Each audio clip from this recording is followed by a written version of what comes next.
Loyalty doesn't always wear armor or ride into battle. Sometimes it wears a collar and waits by the door. Sometimes it stays quiet even when the world forgets. And in the small town of Willow, loyalty lived in the heart of an old dog named Rufus.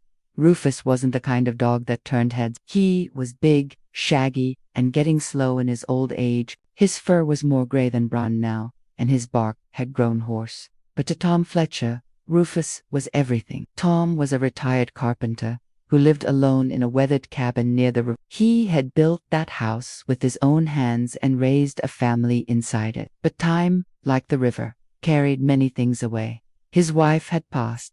His children had moved far. Only Rufus stayed. Every morning, Tom and Rufus would walk along the river trail. Rufus always walked just one step behind, ears up, tail wagging gently, as if to say, "Where you go, I follow." And when Tom sat on the old bench by the bend, Rufus sat beside him, head resting on Tom's boot. They needed no words, but the years had taken their toll. One winter, Tom fell ill, weak to walk, barely strong enough to get out of bed. Rufus stayed at his side, leaving only to fetch the newspaper from the porch or to bark gently at the door when the mail came. As the days passed, Tom's condition worsened. Neighbors came and went, bringing food and concern. Rufus never left Tom's side, not even when the ambulance came one night, red lights flashing like a warning in the dark. The paramedics gently tried to pull Rufus away, but he growled low, not in anger, but in heartbreak. He knew.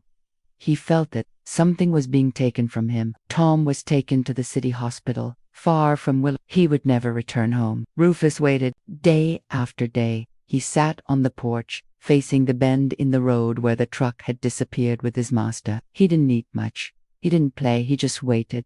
Winter turned to spring. The grass returned, green and full, but Rufus remained at his post. Sometimes neighbors would bring him food and try to coax him inside. He refused. The old dog seemed to believe that Tom might return if he just waited long enough. One rainy afternoon, a young boy named Ben rode his bike past the cabin. He noticed Rufus, soaked and shivering, curled up beside the empty bench. He ran home, told his mother, and together they brought a blanket and a bowl of warm stew. As the weeks passed, Ben came every day. At first, Rufus didn't trust him, but slowly the dog allowed him to sit on the bench, then to pet him, then to walk with him. But he never strayed far from the riverbed. One summer evening, Ben found a letter in the mailbox of the old cabin. It was from the hospital.